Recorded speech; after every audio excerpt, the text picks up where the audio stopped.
Hoy vamos a meternos con un tema, uno de esos que levantan pasiones y que tiene siglos de historia. La pregunta es simple, ¿dónde fue a parar el oro de América? Bueno, basándonos en el material de origen, vamos a seguirle la pista al dinero para ver qué encontramos. Seguro que esta frase le suena, ¿no? Es un reclamo potente, cargado de emoción, que se ha repetido por generaciones, y la verdad parece un punto de partida bastante claro para nuestra investigación. Pero, ¿y si la historia fuera mucho más complicada? Y aquí es donde todo se pone interesante, porque el material que analizamos nos lanza esta pregunta, una pregunta que le da la vuelta a todo el argumento, nos propone una narrativa totalmente distinta, y la verdad, bastante sorprendente. Vamos a explorarla. A ver, la primera idea fuerte que nos presenta la fuente es esta, que la inmensa mayoría de la riqueza que se extrajo durante el virreinato en realidad se reinvirtió aquí mismo en América, que no se trataba solo de sacar y llevar, sino de construir. Y para que nos hagamos una idea de la escala, estamos hablando de que solo en el primer siglo se fundaron cerca de 700 ciudades. ¡700! Esto no es un dato menor, ¿eh? Es una inversión gigantesca en infraestructura y civilización. Pero no solo eran ciudades, ojo a esto, se crearon 32 universidades, más de las que había en la propia España en esa época. Y lo más increíble es que no eran excluyentes, estaban abiertas para españoles e indígenas, e incluso tenían cátedras en lenguas nativas como el quechua o el náhuatl. Y por si fuera poco, se levantaron más de 1000 hospitales. 1000. Un ejemplo que es una locura es el Hospital de Jesús en México. Lo fundó Hernán Cortés y sigue funcionando hoy, casi 500 años después. Eso nos habla de un legado pensado para quedarse. Ok, pero algo de oro sí se iba a España, ¿no? Claro que sí, el famoso Quinto Real. Pero, según la fuente, hay matices. Primero, era un impuesto teórico del 20%, pero en la práctica solía ser menos. Y segundo, ese dinero no iba a parar a un cofre para no tocarlo. Se reinvertía, en gran parte, en defender el imperio de sus enemigos en Europa. Y esto nos lleva a un punto clave del análisis, la comparación directa entre el modelo de imperio español y el modelo inglés. Entender esto es fundamental para ver las dos filosofías que estaban en juego. En esta tabla se ve clarísimo. Por un lado, el modelo español se presenta como uno de integración, de construcción de una sociedad mixta, considerando los territorios americanos como reinos con los mismos derechos que los de la península. Y por otro lado, el modelo inglés, que se describe como uno enfocado puramente en lo económico, factorías en la costa para extraer recursos y comerciar, dos visiones del mundo totalmente opuestas.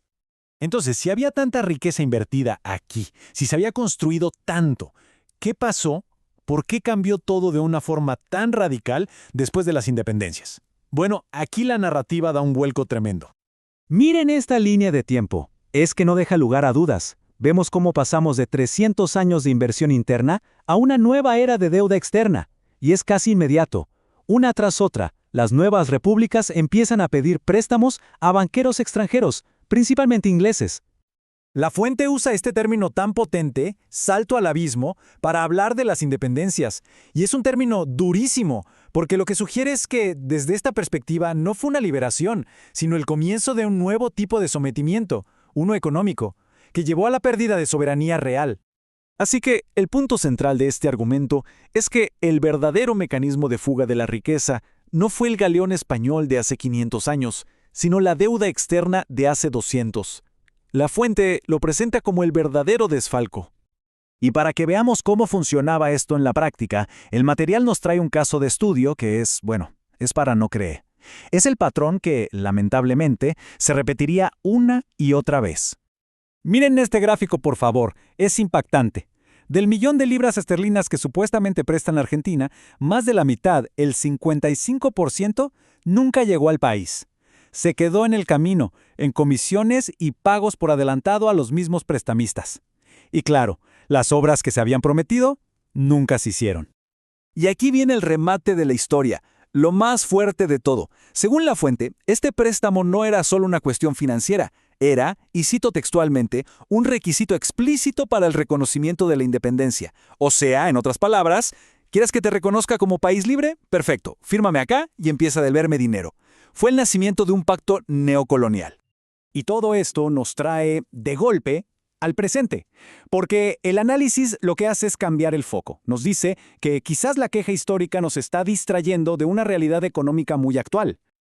Este gráfico de barras es que lo dice todo. Comparen la barrita de lo que se extraía en promedio en un año durante el Imperio Español con la barra de lo que extraen las empresas extranjeras hoy en día, también en un solo año.